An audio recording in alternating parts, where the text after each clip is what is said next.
Hello, जय Hind to everyone. क्या हाल चाल, कैसे हो सब लोग? फटाफट से कमेंट कर दीजिए। Am I audible and visible? मैं विक्रांत मुंडेरा सबका स्वागत करता हूं आपके अपने परिवार डिफेंस वाला पर। So how are you all? कैसे हो सब लोग? All good, all fine. जय हिंद, जय हिंद, जय हिंद, जय हिंद। सर, रिजल्ट कब तक आ जाएगा बेटा? मोस्ट प्रोबेबली आज शायद आ जाए या कल आ जाए, एक दो दिन के अंदर आ जाएगा। सो क्या हाल चाल, कैसे हो सब लोग? बढ़िया, एकदम मस्त। जय हिंद, जय हिंद, जय हिंद। सो वानर सेना प्रेजेंट। हाउ द जोश? एक बार हो जाए, हाउस द जोश? जय हिंद चाचा जी, जय हिंद बेटा, जय हिंद, जय हिंद, जय हिंद, जय हिंद। हाउस द जोश? सो रहे हो क्या? हैं? कधे नालायक निठल्ले बेशर्मो। एनएनबीस। हाउस द जोश? Hi sir. यस। बहुत बढ़िया। हाँ चाचा जी, ओपी। यस। बहुत बढ़िया, बहुत बढ़िया, बहुत बढ़िया। सो फाइनली नई जर्नी स्टार्ट कर रहे हैं हम लोग, है ना? सो एनडीए का पेपर हमारा अभी डन हुआ था। नेक्स्ट जर्नी हम लोग को स्टार्ट करनी है, क्योंकि रुकना नहीं है। एक फौजी जो होता है वो कभी भी रुकता नहीं है, और फौजी हमेशा चलता ही रहता है, और उसका जोश हमेशा हाई रहता है। और आप सब हो फ्यूचर ऑफिसर्स, आप सब हो इस देश के वीर जवान, आप सब हो अगले फ्यूचर ऑफिसर्स, जिसको आपको सभी को देश की कमान संभालनी है। सो हमारा अब अगला पड़ाव है एनडीए 1 2026। सो उसी के लिए हमारी क्लासेस स्टार्ट हो गई है।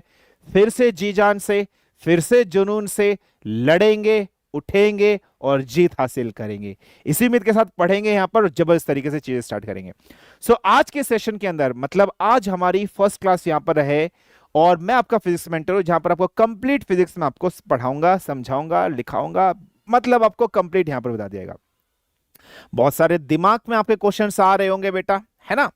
कि सर कैसे नोट्स बनाने हैं, किस तरीके से क्लासेस हमें अटेंड करनी है, सर हमें कैसे क्वेश्चंस प्रैक्टिस करने हैं, सर हमें क्या बुक फॉलो करनी है, सर क्लासेस प्लानर हमें कहाँ से मिलेगा, सर लाइव क्लास हम कैसे देख पाएंगे, सर डीपीपी हम कैसे सॉल्व करेंगे, किस तरीके से चीजें आपकी होंगी। बहुत सारे डाउट्स आपके आ रहे हैं, टेंशन नहीं लेने का। सब कुछ मैं यहां पर आपको बताऊंगा, सब चीज मैं आपकी यहां पर क्लियर करूंगा, और आपको बहुत अच्छे से सब कुछ डिस्कशन करेंगे। ठीक है बेटा, बिल्कुल ध्यान समझना। ठीक है बेटा, बिल्कुल ध्यान समझना। फाइन है, क्लियर है? So rules and regulation class के क्या है, सिलेबस क्या है, सब चीज यहां पर डिस्कशन आपको करी जाएगी। लेकिन क्लास को स्टार्ट करने से पहले हम लोग आज के इस लेक्चर के अंदर क्या डिस्कशन करने वाले कि सर हमारी स्ट्रेटेजी कैसे होगी। बहुत से बच्चे ऐसे होंगे जिनकी फिजिक्स वीक होगी, टेंशन नहीं लेना। साथ साथ पढ़ना है मेरे, आपके फिजिक्स बहुत अच्छी हो जाएगी, जबरदस्त हो जाएगी। सर सिलेबस और एग्जाम डिटेल्स क्या है, सर कितने क्वेश्चंस आते हैं, ठीक है, किस तरह से चीजें होती है, सर क्या न्यूमेरिकल्स भी आते हैं या नहीं आते हैं, सब कुछ मैं यहां पर आपको बताऊंगा। ठीक है बेटा, बिल्कुल ध्यान से ना, सब चीज मैं यहां पर आपको डिस्कशन कराऊंगा, कितने क्या होते हैं।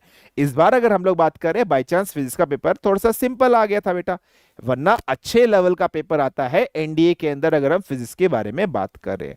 तो चलिए, अब एक काम करना है बेटा, मुझे अब सब कुछ पता है, ठीक है, मुझे सब कुछ पता है, ठीक है बेटा, बिल्कुल ध्यान से समझना। आपके क्या डाउट है, क्या क्वेश्चन है, सब मुझे मालूम है। मैं सब कुछ आपको यहां पर बता रहा हूं। प्लीज कान खोल के, मुंह बंद करके, आंखें खोल कर बैठना। सब चीज यहां पर मैं आपको डिस्कशन कराने वाला हूं, सब चीज मैं आपको यहां पर बताने वाला हूं। कोई कमेंट के अंदर चू चा ची चू पी पा पू नहीं करेगा, वरना उसके मुंह में ताला लगा दिया जाएगा, बंद कर दिया जाएगा मुंह। प्लीज बहुत ध्यान से सुनना, ठीक है? फिर से डर लगता है? अब नहीं लगेगा बेटा आशु, ठीक है? सबके मैंने डाउट पढ़ लिए, सबके क्या पुराने नोट से रिवाइज कर सकते हैं, बिल्कुल कर सकते हैं। ओल्ड स्टूडेंट होंगे उनके लिए भी सब कुछ मैं आपको बताऊंगा, ठीक है? चलिए, हाँ बिल्कुल, हाँ मेरा कोई डाउट नहीं है, हाँ कोई चीचा चू पीपा पे नहीं करेगा। सर अच्छे से पढ़ाना, जी बेटा अच्छे से पढ़ाऊंगा, बहुत अच्छे से पढ़ाऊंगा। हाँ चाची, सुधर जा बे गधे, नालायक, निठल्ले, बेशरम, पीट दिया जाएगा है। हाँ कितने नंबर के आएंगे फिर सब बताएंगे अभी। शादी, चाची, ठीक है, चलिए।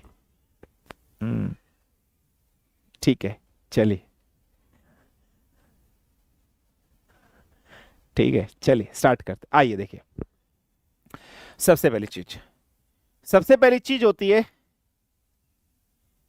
कि सर सिलेबस क्या होगा, ठीक है? सिलेबस क्या है मैं भी आपको बताऊंगा, ठीक है। मैं भी आपको बताऊंगा कि आपका सिलेबस क्या है, don't worry about it. For example, सबसे पहले हम सिलेबस के बारे में ही डिस्कशन करते हैं। सबसे पहले हम सिलेबस के बारे में पढ़ते हैं। तो सिलेबस देखो थोड़ा सा मिक्सचर है, 10th 11th 12th 9 10th 11th 12th। कोई भी अगर आपको ये बोले, ठीक है बेटा बहुत ध्यान समझना, कोई भी अगर आपको ये बोले, ठीक है बेटा बिल्कुल ध्यान समझना, कोई भी अगर आपको ये बोले कि सर सिर्फ एनडीए के अंदर फिजिक्स की अगर हम लोग बात करें 9th और 10th का आता है, that person is making fool of you. ऐसा नहीं है बेटा। आप प्रीवियस ईयर क्वेश्चन उठा के देख लेना, 2024 2023 का बहुत खतरनाक पेपर क्वेश्चन है। तो न्यूमेरिकल इस बार का तो सिंपल आ गया, बाई चांस आप शुक्र मनाओ, ठीक है। बहुत ध्यान से ना, इस बार का तो सिंपल आ गया।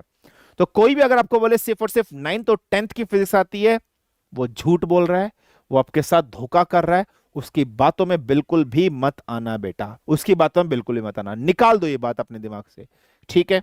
क्लियर। सिलेबस के बारे में बात करते हैं। सिलेबस आप सब लोगों ने अपनी कॉपी पे लिखना है। सबसे पहला चैप्टर जो होगा बेटा वो होगा आपका यूनिट एंड मेजरमेंट।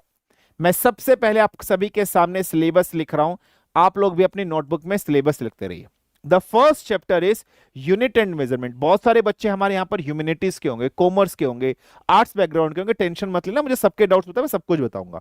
तो यूनिट एंड मेजरमेंट सबसे पहला चैप्टर होगा, जिसमें हम लोग यूनिट्स के बारे में पढ़ेंगे, SI unit, CGS unit, MKS units, fundamental units क्या होती है, डिराइव्ड यूनिट्स क्या होती है, बहुत सारी चीजें हम लोग यहाँ पर डिस्कशन करेंगे। नेक्स्ट चैप्टर जो होगा बेटा वो होगा हमारे पास motion in 1D, motion in one dimensional 1D।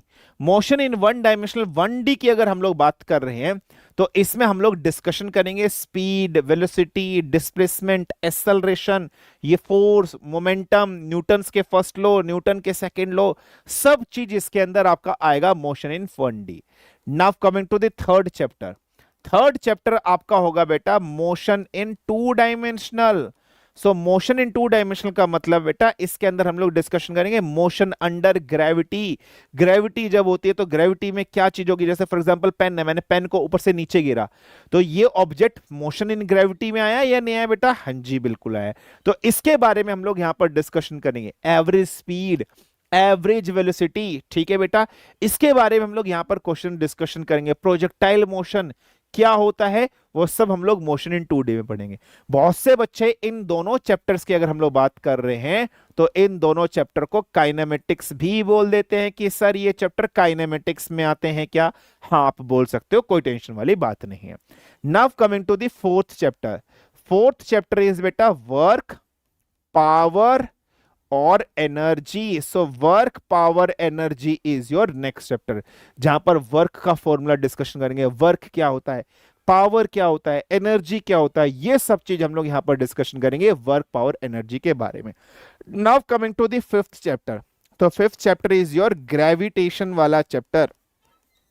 So fifth chapter की अगर हम लोग बात करें तो fifth chapter is your gravitation, गुरुत्वाकर्षण चैप्टर, जिसमें हम लोग Newton's laws of gravity, Newton's laws of gravitation के बारे में पढ़ेंगे। एक्सेलरेशन ड्यू टू ग्रेविटी के बारे में डिस्कशन करेंगे। अब एक्सेलरेशन ड्यू टू ग्रेविटी जो स्मॉल जी होता है, इसकी वैल्यू कैसे वेरीज करती है, इक्वेटर पर कैसे होती है, पोल्स पर कैसे होती है, हाइट के साथ कैसे चेंज होती है, डेप्थ के साथ कैसे चेंज होती है बेटा, एस्केप वेलोसिटी क्या होती है, ऑर्बिटल वेलोसिटीज क्या होती है, ये सब चीज हम लोग, एक लिफ्ट केस भी आपके पास आता है।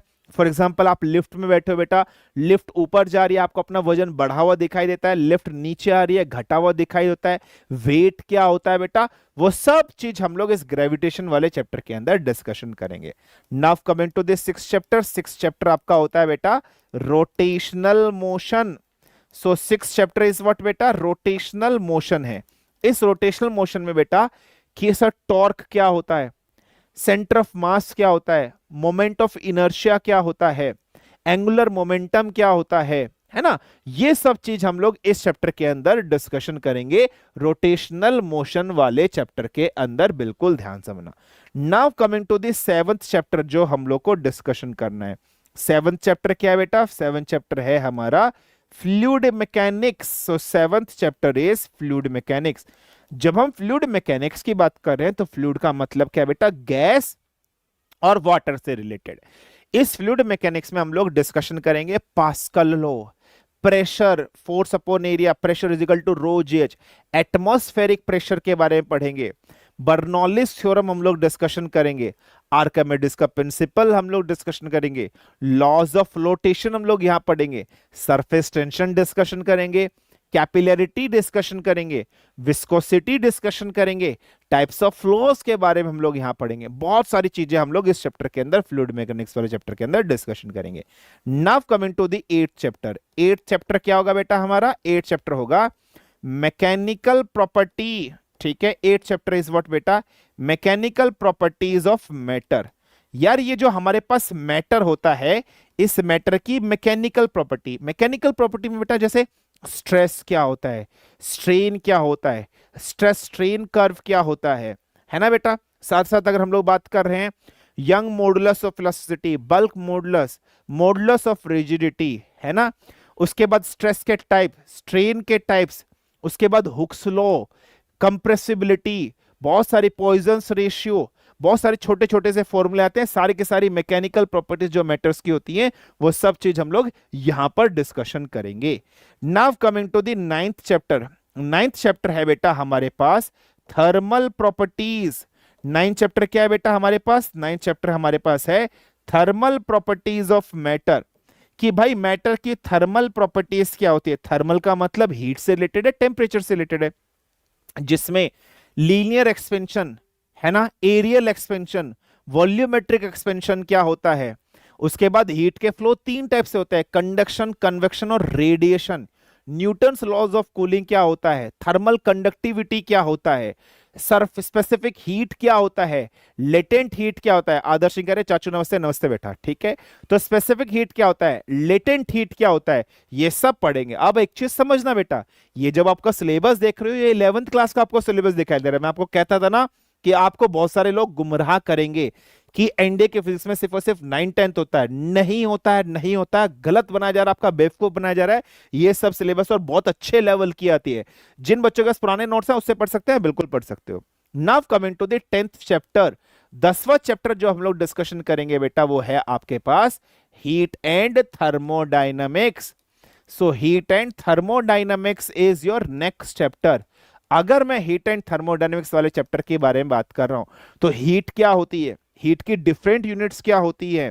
उसके बाद थर्मोडायनेमिक्स में पढ़ेंगे, थर्मोडायनेमिक्स का first law, second law, third law, अगर हम लोग बात करें इसके बारे में हम लोग डिस्कशन करेंगे। साथ ही साथ टेम्परेचर के बारे में डिस्कशन करेंगे, डिफरेंट यूनिट्स ऑफ हीट, सब कुछ हम लोग यहां पर, 0th लॉ ऑफ थर्मोडायनेमिक्स क्या होता है। ठीक है बेटा, बिल्कुल ध्यान समझना। ये रखना, सर आपको चाचू क्यों बोलते हैं? पुराना निकनेम है बेटा, बच्चों ने ही नाम दिया है चाचू, आप सब भी बोल सकते हो, अच्छा लगता है। पुराने बच्चे तो चाचू ही बोलते थे, चाचू जय हिंद, चाचा बोलते थे, ठीक है ना, बिल्कुल, यस। चलिए, now coming to the 11th chapter. 11th chapter बेटा जो हमारा होगा वो होगा साउंड एंड वेव, और कुछ बच्चे गुंडा सर भी बोलते हैं, पता नहीं क्यों बोलते हैं, साउंड एंड वेव भी बोलते हैं, ठीक है। क्लियर है, फाइंड है बेटा, बिल्कुल ध्यान समझना। तो साउंड एंड वेव भी बोलते हैं, ठीक है। हाँ गुंडा सर जय हिंद ठीक है, चलिए, जय हिंद चाचू जी, नमस्ते। चलिए चलिए, ठीक है। नेक्स्ट क्या है बेटा, साउंड एंड वेव भी हम लोग यहां पर डिस्कशन करेंगे, ठीक है, फाइन है। तो नेक्स्ट क्या होगा बेटा हमारा, साउंड एंड वेव हमारा होगा।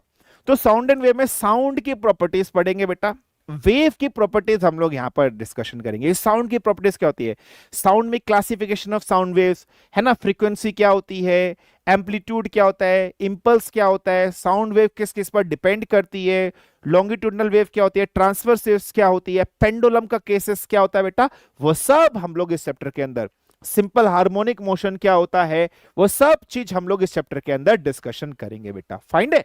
Now coming to the 12th chapter. 12th chapter आपका होगा बेटा इलेक्ट्रिसिटी।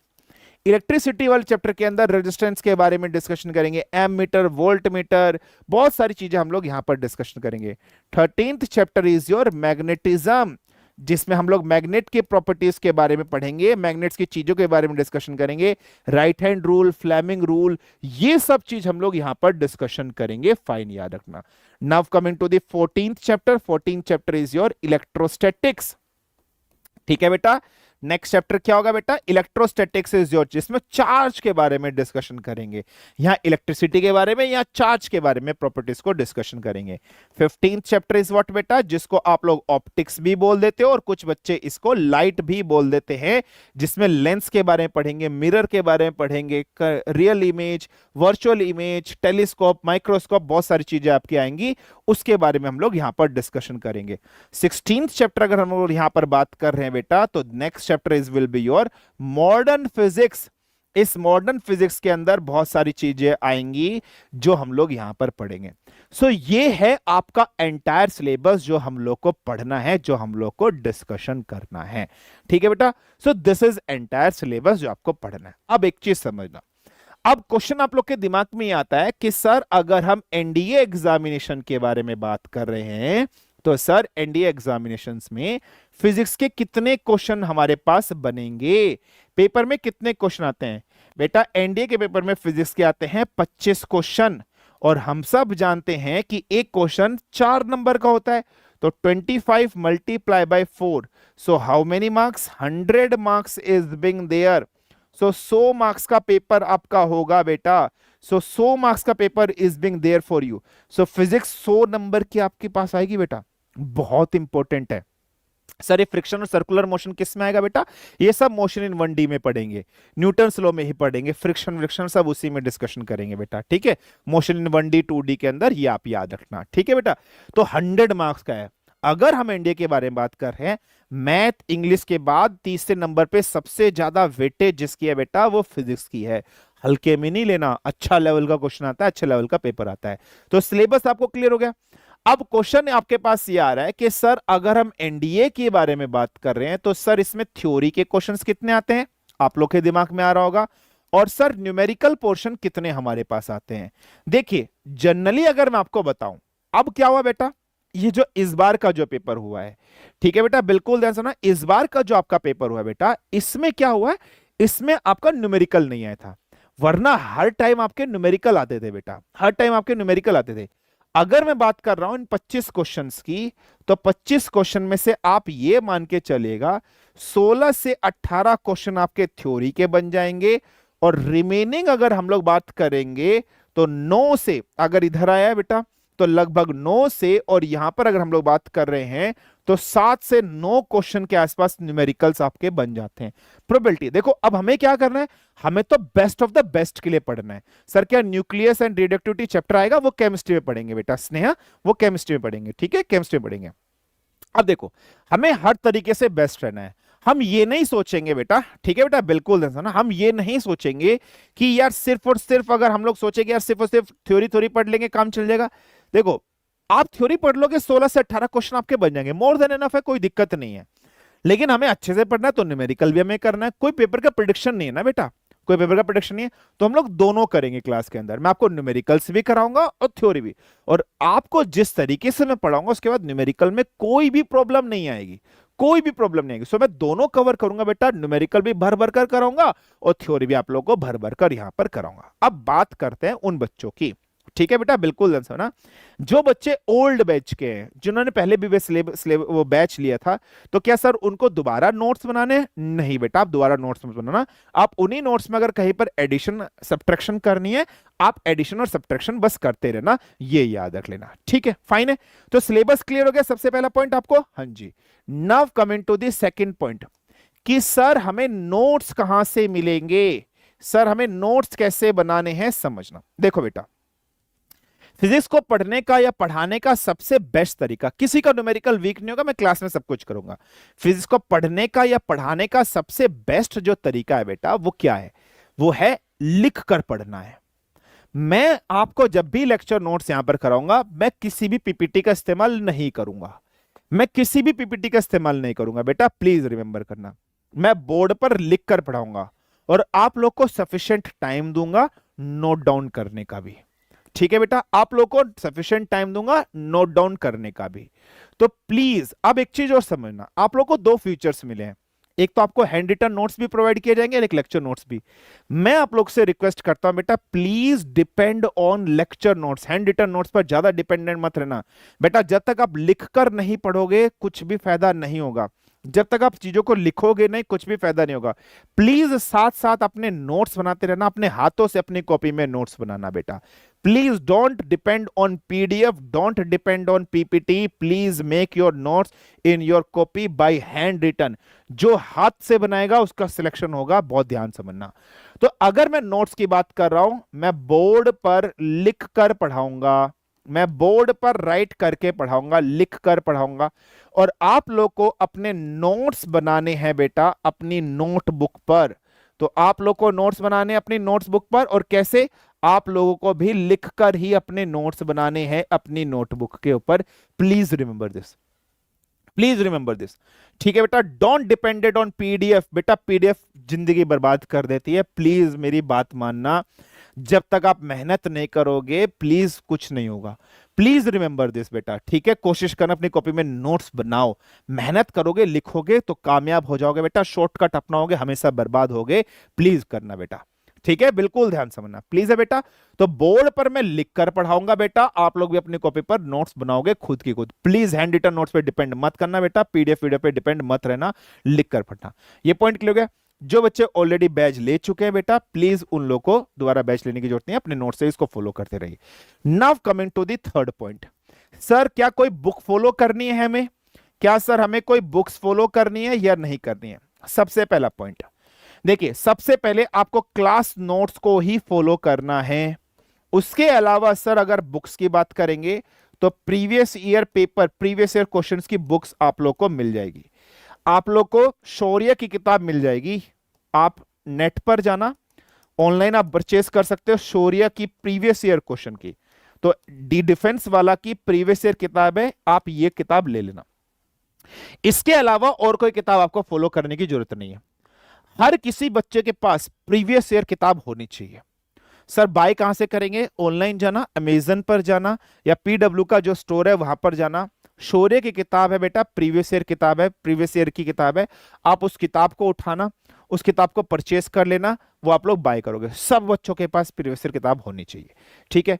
क्लास नोट्स और प्रीवियस ईयर किताब बस, इसके अलावा और कोई आपको बुक फॉलो करने की जरूरत नहीं है।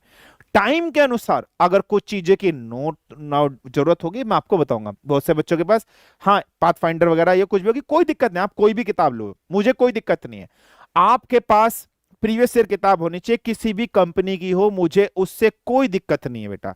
आप चाहे पीडब्ल्यू की ले लो, चाहे आप एबीसीडी किसी भी कंपनी की ले लो, कोई भी कंपनी की आपके पास, बस आपके पास होनी चाहिए। कोई भी किताब आपके पास हो, मुझे कोई दिक्कत नहीं कि मैं आपको बोलूं कि डेफिनेटली कि सिर्फ और सिर्फ यही किताब होनी चाहिए, नहीं। कोई भी हो आपके पास, कोई भी आपके पास हो, आप कोई भी एबीसीडी कंपनी की, बट प्रीवियस ईयर किताब आपके पास होनी चाहिए, ये याद रखना। दिशा पब्लिकेशन की हो, पाथ फाइंडर की हो, किसी की भी हो, मेरे को कोई से कोई प्रॉब्लम नहीं है, बस आपके पास किताब होनी चाहिए। अब एक चीज समझना, अब पढ़ना कैसे है बेटा, पढ़ने की स्ट्रेटेजी कैसी होनी चाहिए वो समझना बेटा। पढ़ने की स्ट्रेटेजी कैसे होनी चाहिए वो समझना। जैसे मैं बोल रहा हूं बेटा प्लीज आप उसको फॉलो करना, जैसे मैं बोल रहा हूं बेटा प्लीज आप उसको फॉलो करना, बहुत ध्यान सुनना। आप कोई चैट वैट कमेंट मत करना, फिर मैं रिपीट नहीं करूंगा दोबारा। समझना बेटा क्या होता है, आप लोग क्या गलती करते हो, क्या प्रॉब्लम करते हो जिस वजह से आप लोग का रिवीजन नहीं हो पाता, सिलेक्शन नहीं हो पाता, मैं आप लोग को बताता हूं, ध्यान समझना।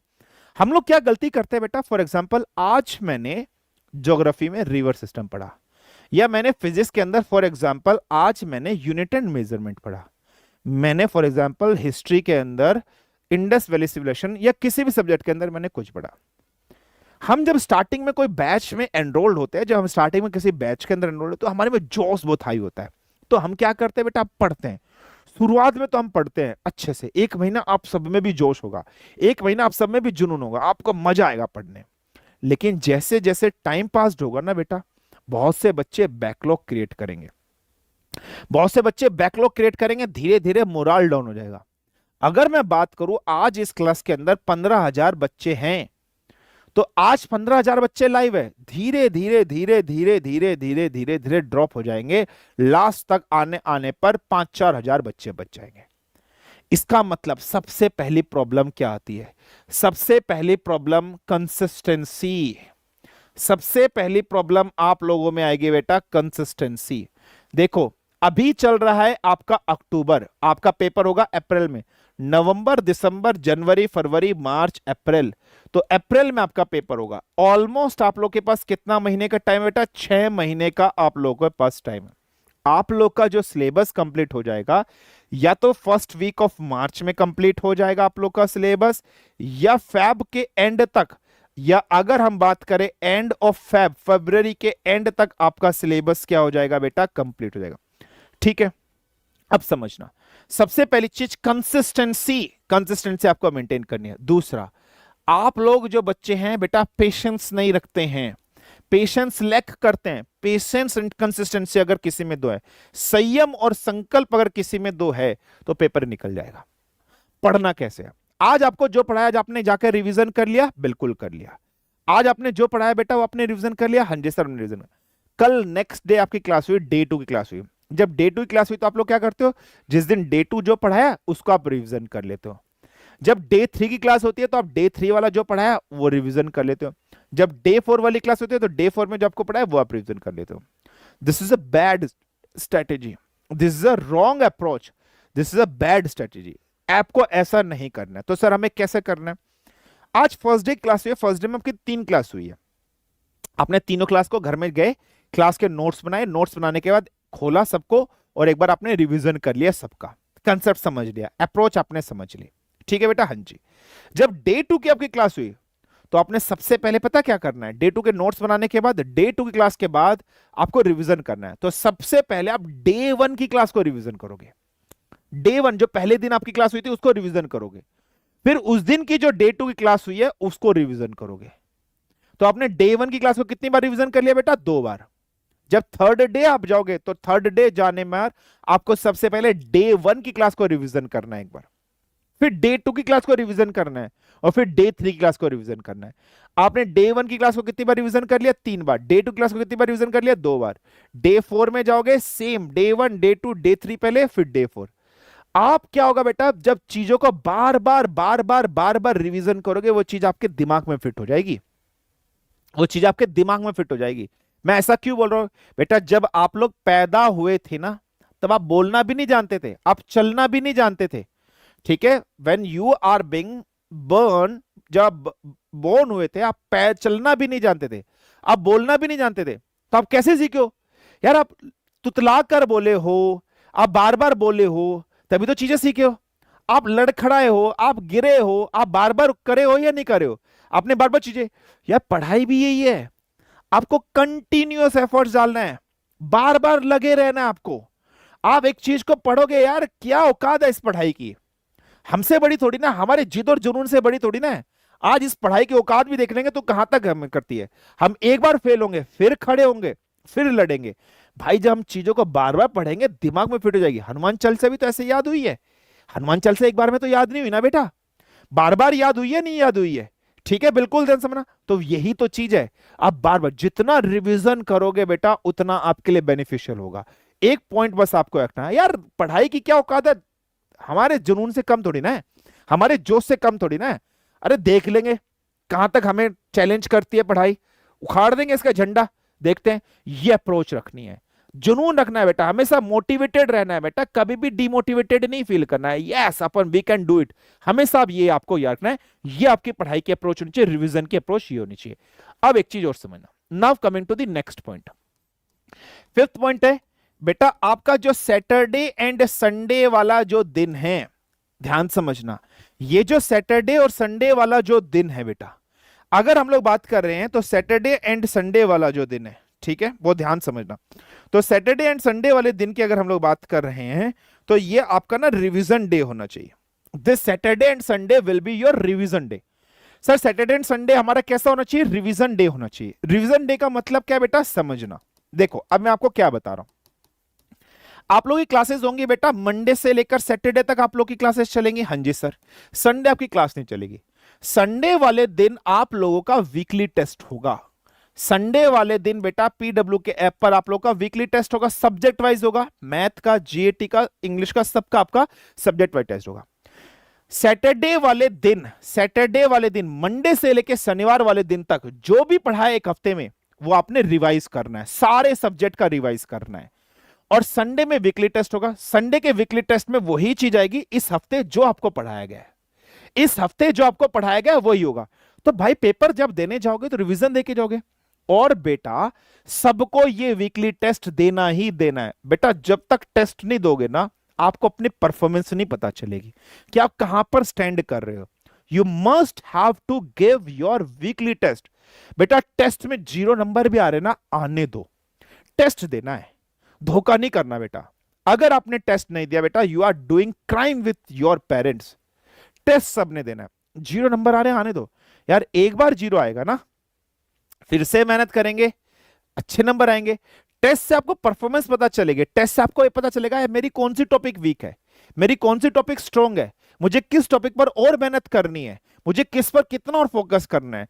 तो मंडे और सैटरडे संडे आपका रिवीजन डे होना चाहिए और सब लोग वीकली टेस्ट पक्का दोगे, ये आपको याद रखना है। फाइन है बेटा। Now coming to the next point, 6 point. 6 point क्या है बेटा? आप में से बहुत से स्टूडेंट होंगे जो ड्रॉपर होंगे, जिन्होंने ड्रॉप लिया होगा। बहुत से ऐसे स्टूडेंट होंगे बेटा जो अभी 12th स्टैंडर्ड के अंदर होंगे, जो 12th स्टैंडर्ड में हैं और अपना बोर्ड एग्जाम देंगे। अपना क्या देंगे बेटा? बोर्ड एग्जाम अभी अपना देंगे 12th स्टैंडर्ड में। तो उन लोगों के लिए थोड़ा सा टाइम मैनेजमेंट करने में प्रॉब्लम होगी। टाइमिंग ऑफ टेस्ट बेटा आप लोगों के पास मैसेज आएगा, नोटिफिकेशन आ जाएगा, सब रखना। बहुत से स्टूडेंट ऐसे होंगे जो ड्रॉपर होंगे बेटा। ड्रॉपर के लिए तो कोई प्रॉब्लम नहीं है। जो बच्चे 12th स्टैंडर्ड में होंगे, स्कूल भी जाते होंगे और फिर क्लासेस भी करते होंगे। देखो बेटा, आप 12th स्टैंडर्ड में हो, बोर्ड एग्जाम भी आपको मेंटेन करना है ना। अब मोस्ट ऑफ द स्टूडेंट की अगर मैं बात करूं बेटा, मोस्ट ऑफ स्टूडेंट क्या होंगे बेटा? इसमें साइंस बैकग्राउंड में होंगे। मोस्ट ऑफ द स्टूडेंट्स में साइंस बैकग्राउंड में होंगे, जिनको फिजिक्स, केमिस्ट्री और बायोलॉजी और मैथमेटिक्स होगी। यार एनडीए के पेपर में फिजिक्स, केमिस्ट्री, बायोलॉजी, मैथमेटिक्स आती है। जो एकेडमिक में आप पढ़ रहे होंगे स्कूल में, वही चीज होगी। यहां से आप क्लासेस करोगे, रिवीजन वहां पर होगा। ये जो 12th स्टैंडर्ड वाले बच्चे होंगे, कोशिश करना बेटा, मैं 100% नहीं बोल रहा हूं, आप लोग क्लास अगर ऑफलाइन देखो, ऑनलाइन मत देखो, ऑफलाइन क्लास देखो तो ज्यादा बेनिफिशियल हो। क्यों? क्योंकि आप लोगों के पास वैसे टाइम कम है बेटा, स्कूल भी जाते होंगे, आप सब कुछ करते होंगे। ऑफलाइन आप देखोगे, आने के बाद आप 2x पर क्लास को देख सकते हो, 1.5x पर आप क्लास को देख सकते हो, 3x पर आप क्लास को देख सकते हो, आपका टाइम बच जाएगा, है ना बेटा। तो ये चीज आपको मेंटेन करनी पड़ेगी। और प्लीज स्कूल कॉलेज भी आपको जाना है, स्कूल कॉलेज इतना जाओ कि बस 75% आपकी अटेंडेंस मीट हो जाए। जैसे फॉर एग्जाम्पल, अगर आप लोग एक शेड्यूल बना लो कि यार मैं सैटरडे वाले दिन स्कूल नहीं जाऊंगा, तो आपको 2 दिन मिल जाएंगे। आप हफ्ते में 1 दिन स्कूल भी नहीं जाओगे, आपकी 75% अटेंडेंस मेंटेन हो जाएगी। और बेटा देखो, एक चीज मैं आपको बता रहा हूं, कहीं ना कहीं मेंटेन तो आपको ही करना पड़ेगा। अपना जो टाइम स्टैंडर्ड है बेटा, वो मेंटेन तो आपको ही करना पड़ेगा। अपनी टाइम मैनेजमेंट आपको ही करनी पड़ेगी। यार मुझे कब पढ़ना है, कब नहीं पढ़ना। बहुत सारे टॉपर्स ऐसे हैं बेटा जिन्होंने टाइम मैनेजमेंट खुद किया है। देखो यार, एक वो बच्चा है जिसकी रैंक 1 आ रही है, एक वो बच्चा जो एकेडमी में जा रहा है, और एक बच्चा वो है बेटा जो आप हो, आपके पास भी वही फैसिलिटी, और एक बच्चा वो जो सिलेक्शन लेके जा रहा है। जो प्रॉब्लम आप फेस करो वही प्रॉब्लम उसने फेस करी होगी, लेकिन उसने टाइम मैनेजमेंट खुद ही बनाया था ना, उसने टाइम मैनेजमेंट खुद ही किया था ना बेटा। तो वो चीज आपको खुद को करनी पड़ेगी। मुझे किस तरीके से पढ़ना है, उसमें मैं सिर्फ आपको गाइड कर सकता हूं, मैं आपको मोटिवेट कर सकता हूं। पढ़ना तो आपको पड़ेगा ना बेटा, पढ़ना तो आपको पड़ेगा, चीजें तो आपको फॉलो करनी पड़ेगी, नहीं करनी पड़ेगी। तो please you have to make your time. ठीक है, फाइन है, क्लियर है, ये आप याद रखना। इस तरह से चीज आपको फॉलो करनी है, और नोट्स जो आपको दिए वही फॉलो करना है।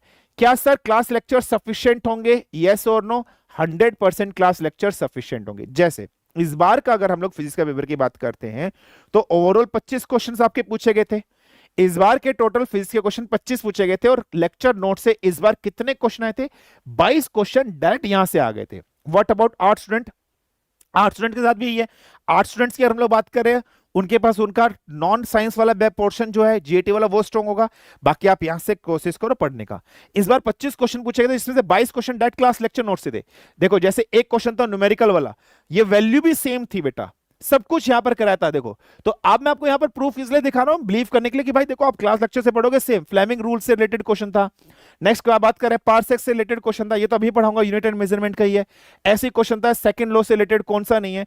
तो ऐसे 25 क्वेश्चन आपको मिल जाएंगे जो इस बार डायरेक्ट क्लास लेक्चर नोट से यहां पर थे। तो ये स्क्रीनशॉट्स मैंने यहां पर लगाए हैं कि आप क्लास लेक्चर्स को सिंसियरली फॉलो करो। Same with the help there is going to be happen out with the chemistry बेटा। फाइन है, तो प्लीज फॉलो करना है और अच्छे से पढ़ना है। आपको सबको एक शपथ रखनी है। क्या शपथ रखनी है? जिस भी टेबल पर आप बैठते हो, ठीक है बेटा, बिल्कुल ध्यान से, जिस भी टेबल पर आप बैठते हो उस पर एक शपथ पत्र लिखोगे कि मैं ईमानदारी से एनडीए 1 2026 की प्रिपरेशन कर रहा हूं, मुझे हर हाल में सिलेक्शन लेना है और मैं हर हाल में सिलेक्शन लेकर होंगी, जी जान से मेहनत करना। देखो बेटा, जिंदगी की ये जो जर्नी है, 6 महीने की जर्नी, इस जर्नी के अंदर कई बार ऐसा होता है कि हम मोटिवेटेड फील करते हैं, कई बार एक ऐसा होता है कि हम लोग डीमोटिवेटेड फील करते हैं, है ना बेटा। तो आपका पास्ट, आपके साथ क्या घटना घटी है, आपने क्या स्ट्रगल फेस करी है, आपके पक्का किसी ने आपकी बेइज्जती करी होगी, उसको जब तक जिंदा रखोगे ना तो कामयाब हो जाओगे। एक चीज और, please don't fall in trap of girlfriend, boyfriend, किसी भी रिलेटिव्स के बैग उसमें इन्फ्लुएंस से मत आना। 6 महीने के लिए अपना सोशल नेटवर्किंग साइट से दूर हो जाओ, इंस्टाग्राम, फेसबुक, व्हाट्सएप से दूर हो जाओ, सिर्फ और सिर्फ पढ़ाई पर फोकस करो और बढ़िया से करो बेटा। क्लियर है, फाइन है, इस तरीके से। तो चलिए आज की क्लास को अपन स्टार्ट कर रहे हैं। आज का फर्स्ट लेक्चर जो हम लोग पढ़ते हैं, जो डिस्कशन कर रहे हैं, हम लोग अपनी क्लास को स्टार्ट कर रहे हैं, that is unit and measurement हमारा चैप्टर है। इस चैप्टर को हम लोग पढ़ते हैं। तो जितनी बेसिक सी चीज थी बेटा जो मुझे आप लोग को बतानी थी वो मैंने आप लोग को बता दी है। अब अपन अपनी पढ़ाई पर आते हैं। क्लियर है बेटा, सभी को समझ में आ गया? स्टार्ट करें, लेट्स स्टार्ट। ठीक है, स्टार्ट करें बेटा, स्टार्ट करें, फटाफट से बताइए। ठीक है, लेट्स स्टार्ट, हाउस द जोश, स्टार्ट करें, चलिए। ठीक है, हाँ उज्जवल गेमर कह रहा है सर आप, हाँ हाँ हाँ बेटा जा, निकल निकल। हम्म हम्म, प्रूफ लगाए, ऐसे हवा मारू ना उड़ जाएगा हवा के अंदर, हप। चलिए, चलिए चलिए, हाँ हिंदी मीडियम वाले दे सकते हैं, बिल्कुल दे सकते हैं। चलिए लेट्स स्टार्ट। देखिए अब स्टार्ट करें चैप्टर, बहुत ध्यान से समझना। देखो यार, इस दुनिया के अंदर कुछ भी चीज की अगर हम लोग बात कर रहे हैं, ठीक है, बिल्कुल ध्यान से समझना, इस दुनिया के अंदर हम लोग कुछ भी चीज की बात कर रहे हैं, हर एक फिजिकल क्वांटिटी जो आपको दिखाई दे रही है, सबका कुछ ना कुछ फेज के अंदर मेजरमेंट होता है, यूनिट होती है। फॉर एग्जाम्पल अगर यार मेरे पास ना ये इस तरीके से एक रोड है, ठीक है बेटा, बिल्कुल ध्यान समझना। फॉर एग्जाम्पल अगर मेरे पास क्या है बेटा, बिल्कुल ध्यान समझना, एक लकड़ी की रोड है। अगर ये मेरे पास एक लकड़ी की रोड है, मैं आपको बोलूं कि यार इसको ना मेजर करके मुझे बताओ, तो आपने बोला सर इस लकड़ी की रोड की जो लंबाई है, आपने बोला सर 5 मीटर है, तो मैं समझ गया आप ना इसकी लेंथ के बारे में बात कर रहे हो। अगर आप मुझे बोल देते कि सर इस लकड़ी की रोड की जो लंबाई है 5 kg है, तो मैं बोलता लंबाई 5 kg। आप बोलोगे हाँ, मैं बोलूंगा यार केजी तो मास की यूनिट होती है। तो आप एक चीज समझना, इस दुनिया के अंदर कुछ भी हो, एक कपड़ा हो, वजन हो, टाइम हो, लंबाई हो, हर एक चीज को हम मेजर कर सकते हैं। जब हम किसी चीज को मेजर करते हैं बेटा, तो हम दो इंपॉर्टेंट फैक्टर लिखते हैं। एक लिखते हैं नंबर 1 2 3 4 5 6 7 8 अप टिल इंफिनिटी, और उन नंबर्स के पीछे हम लोग कुछ लिखते हैं, मीटर, सेंटीमीटर, केजी, ग्राम, सेकंड, मिनट, आवर्स लिखते हैं।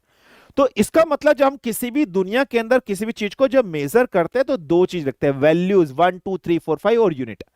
यूनिट हमें क्या बताती है कि यार हम लेंथ के बारे में बात कर रहे हैं, यूनिट हमें यह बताती है कि यार हम मास के बारे में बात कर रहे हैं, और यूनिट हमें यह बताती है कि यार हम टाइम के बारे में बात करें, किसके बारे में। अगर मैंने मीटर लिख दिया तो आप बोलोगे अच्छा सर लंबाई के बारे में बात करें, अगर मैंने केजी लिख दिया, ग्राम लिख दिया, आप बोलोगे अच्छा सर वजन के बारे में बात करें, मैंने अगर मिनट लिख दिया, सेकंड लिख दिया, आवर्स लिख दिया, तो आप बोलोगे अच्छा सर टाइम के बारे में बात करें।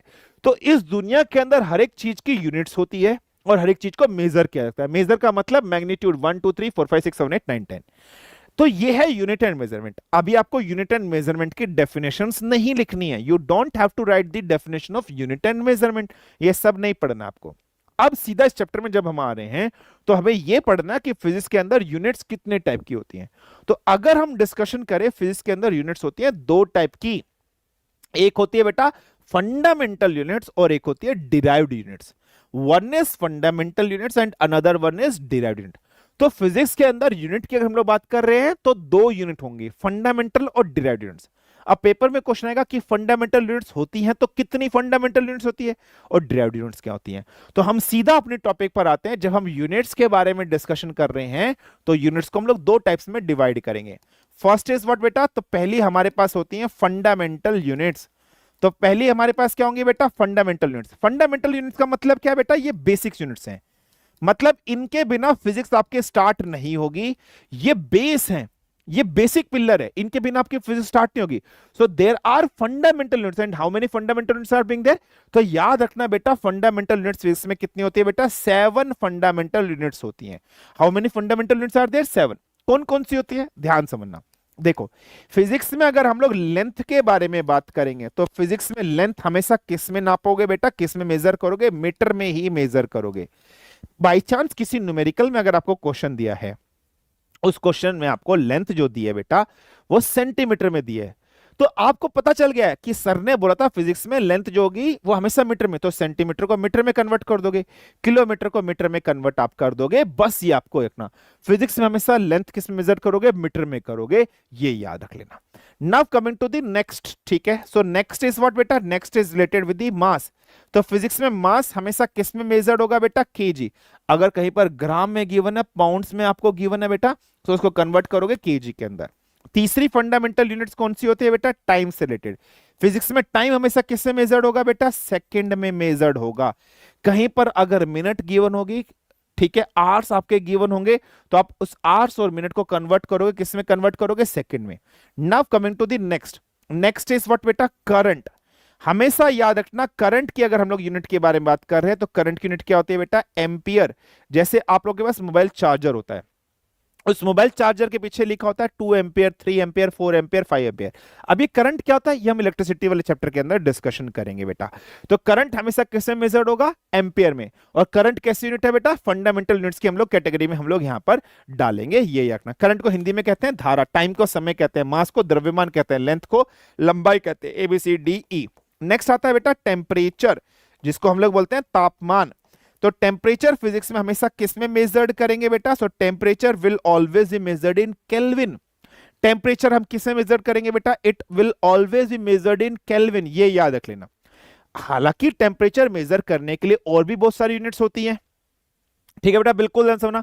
और भी बहुत सारी यूनिट्स होती हैं, जैसे सेल्सियस में टेम्परेचर को मेजर कर सकते हैं, जैसे फॉर एग्जांपल र्यूमर स्केल में टेम्परेचर को मेजर कर सकते हैं, जैसे फ़ारेनहाइट में कर सकते हैं। लेकिन स्टैंडर्ड किसे मेजर करेंगे, केल्विन। हाँ, मैं आपको सिखाऊंगा कि केल्विन को सेंटीग्रेड में कैसे कन्वर्ट करेंगे, केल्विन को फ़ारेनहाइट में कैसे कन्वर्ट करेंगे, केल्विन को र्यूमर स्केल में कैसे कन्वर्ट करेंगे, वो मैं आपको सिखाऊंगा। बट स्टैंडर्ड यूनिट की बात करें तो स्टैंडर्ड किसे मेजर किया जाएगा बेटा, केल्विन में मेजर किया जाएगा, ये याद रखना, ठीक है। ताप टेम्परेचर को हिंदी में तापमान बोलते हैं। नेक्स्ट आता है बेटा ल्यूमिनस इंटेंसिटी। नेक्स्ट आता है बेटा ल्यूमिनस इंटेंसिटी, ठीक है। नेक्स्ट इज व्हाट बेटा, ल्यूमिनस इंटेंसिटी, जिसको हिंदी में बोलते हैं ज्योति तीव्रता, ज्योति तीव्रता, ज्योति तीव्रता। इसकी यूनिट क्या होती है बेटा, कैंडेला। इसकी यूनिट क्या होती है, कैंडेला। समझना, फॉर एग्जांपल मेरे पास कोई लाइट सोर्स है, जैसे बेटा ये एक लाइट है यार, इस लाइट सोर्स में से लाइट निकल रही है ना बेटा, कितनी इंटेंसिटी से लाइट बाहर निकल रही है, how much intensity, with how much intensity light is just actually coming out, कितनी इंटेंसिटी से लाइट बाहर निकल रही है। तो लाइट की इंटेंसिटी क्या है, उसको मेजर करने के लिए जो यूनिट होती है, that unit is your candela, that unit is your candela. अब याद रखना, देखो यार कैंडल वर्ड है ना बेटा, मोमबत्ती, मोमबत्ती में प्रकाश होता है, मोमबत्ती में प्रकाश होता है, तो उससे याद रखना ल्यूमिनेसेंट इंटेंसिटी। इसका प्रैक्टिकल एप्लीकेशन जब हम लाइट वाला चैप्टर पढ़ेंगे, जब हम ऑप्टिक्स वाला चैप्टर पढ़ेंगे, तब मैं आपको बताऊंगा इसका practical application. Now coming to the G point. G point क्या है बेटा, अमाउंट ऑफ अ सब्सटेंस, ठीक है। अमाउंट ऑफ अ सब्सटेंस अगर हम लोग बात कर रहे हैं, सब्सटेंस का अमाउंट, तो इसके लिए यूनिट क्या होती है बेटा, मोल। जैसे आपने केमिस्ट्री में सुना होगा 2 mole of sodium, 5 mole of potassium. Mole word आपने सुना होगा, नहीं सुना होगा बेटा, हाँ जी, वर्ड मोल वर्ड, उसी मोल वर्ड के यहां पर बारे में बात हो रही है। तो देयर आर 7 फंडामेंटल यूनिट्स, ठीक है बेटा, बिल्कुल ध्यान सुना, there are 7 fundamental units in physics. कौन कौन से बेटा, length, mass, time, current, temperature, luminous intensity और अमाउंट ऑफ अ सब्सटेंस। तो फंडामेंटल यूनिट्स कितने हैं बेटा, 7। ये बेसिक है, इनसे ही आपकी फिजिक्स आपके स्टार्ट होगी, इनसे बेसिक चीज आपके स्टार्ट होगी। फाइन है बेटा, हाँ जी। अब इधर आते हैं नेक्स्ट, नेक्स्ट पॉइंट पर जब हम आते हैं बेटा, तो हमारे पास एक दूसरी यूनिट और आती है, जिसको हम लोग क्या बोलते हैं बेटा, डिराइव्ड यूनिट्स। जिसको हम लोग क्या बोलते हैं बेटा, डिराइव्ड यूनिट्स की कैटेगरी में हम लोग डालते हैं, है ना। अब एक समझना, अगर डिराइव्ड यूनिट्स की मैं बात कर रहा हूं, होती क्या है डिराइव्ड यूनिट्स का मतलब क्या होता है, जो इसमें यूज होंगी आपकी क्या यूज होंगे, टू और more than, more than two fundamental units. ठीक है, दो या दो से ज्यादा आपकी फंडामेंटल यूनिट्स इसमें आपके इस्तेमाल होंगे। दो या दो से ज्यादा फंडामेंटल यूनिट्स का इस्तेमाल इसमें आपका इस्तेमाल किया जाएगा। So in derived units two और more than two fundamental units are used. ठीक है बेटा, जब हम इन फंडामेंटल यूनिट्स का यूज कर रहे हैं तो हम यूज कैसे करेंगे, आइदर इन फंडामेंटल यूनिट्स को आप क्या कर दीजिए, या तो आप इन फंडामेंटल यूनिट्स को मल्टीप्लाई कर दीजिए या इन फंडामेंटल यूनिट्स को आप आपस में डिवाइड कर दीजिए। मल्टीप्लाई या डिवाइड करने के बाद, या कॉम्बिनेशन ऑफ फंडामेंटल यूनिट्स भी आप कह सकते हो, या इसको आप क्या कह सकते हो बेटा, ये कुछ नहीं होता है, ये कॉम्बिनेशन होता है। So combinations of fundamental units भी आप बोल सकते हो। So combination of fundamental units is called as derived units. या दो से ज्यादा फंडामेंटल यूनिट्स को आप आपस में मल्टीप्लाई कर दो या डिवाइड कर दो, उसको हम लोग डिराइव्ड यूनिट्स बोलते हैं। डिराइव्ड यूनिट्स को हिंदी में क्या कहते हैं, डिराइव्ड यूनिट्स को हिंदी में कहते हैं व्युत्पन्न इकाई। हम इसको हिंदी में क्या कहेंगे बेटा, हम इसको हिंदी में कहते हैं व्युत्पन्न इकाई। और फंडामेंटल को हिंदी में क्या कहते हैं, फंडामेंटल को हिंदी में कहते हैं मूलभूत इकाई। तो दो या दो से ज्यादा मूलभूत इकाई को आपस में गुना या भाग कर दो तो जो यूनिट्स हमारे पास आती है उसको डिराइव्ड यूनिट्स बोलते हैं। एग्जाम्पल से समझना बेटा, just try to learn it with example. जैसे मैं एक एग्जाम्पल देता हूं, स्पीड का फॉर्मूला देता हूं। स्पीड का फॉर्मूला क्या होता है बच्चे, स्पीड का फॉर्मूला होता है सर डिस्टेंस अपॉन टाइम, है ना। गति का फॉर्मूला क्या होता है, दूरी बटे समय। देखो डिस्टेंस क्या है बेटा, डिस्टेंस लेंथ है। ये कैसी यूनिट है बेटा, फंडामेंटल यूनिट है। डिस्टेंस क्या है बेटा, लेंथ है, लेंथ का मतलब फंडामेंटल यूनिट। टाइम क्या है बेटा, टाइम फंडामेंटल यूनिट है, मूलभूत इकाई है ना बेटा। टाइम क्या है बेटा, फंडामेंटल यूनिट है, मूलभूत इकाई है बेटा। हाँ जी, तो मैंने क्या कहा, दो या दो से ज्यादा फंडामेंटल यूनिट को आपस में मल्टीप्लाई या डिवाइड। तो मैंने क्या किया बेटा, डिवाइड किया है दो फंडामेंटल यूनिट्स को। इसका मतलब स्पीड कैसी यूनिट बन गई, तो स्पीड एक डिराइव्ड यूनिट्स बन गई। स्पीड कैसी यूनिट बन गई, एक व्युत्पन्न इकाई बन गई। तो इसका मतलब स्पीड की यूनिट क्या हो जाएगी, फिजिक्स में हमेशा डिस्टेंस किससे मेजर करेंगे, मीटर में। टाइम हमेशा किससे मेजर करेंगे, सेकंड में। तो इसका मतलब यूनिट क्या बन गई बेटा, मीटर पर सेकंड बन गई है। इसको ऐसे भी लिख सकते हैं या ऐसे भी लिख सकते हैं, मीटर सेकंड और इसकी पावर में -1। तो ये क्या हो गई, डिराइव्ड यूनिट्स हो गई। और भी बहुत सारे एग्जांपल आएंगे, वो मैं आपको आगे आगे देता रहूंगा। तो अभी आपको समझ में आया या नहीं आया कि फंडामेंटल यूनिट्स और डिराइव्ड यूनिट्स क्या होते हैं, मूलभूत इकाइयां और व्युत्पन्न इकाइयां क्या होती हैं। सबको समझ में आया या नहीं आया, फटाफट से बता दीजिए बेटा। क्लियर है, फटाफट से छाप लो। क्लियर है बेटा, यहां तक कोई प्रॉब्लम। सर वेट और मास में क्या डिफरेंस है, नमन आगे आएगा बेटा, आगे दिखाएंगे, अभी रुक जाओ बेटा। वेट सब कुछ बताऊंगा अभी, होल्ड ऑन सम पेशेंस बेटा। नमन सब आएगा, सब बताऊंगा अभी मैं आपको।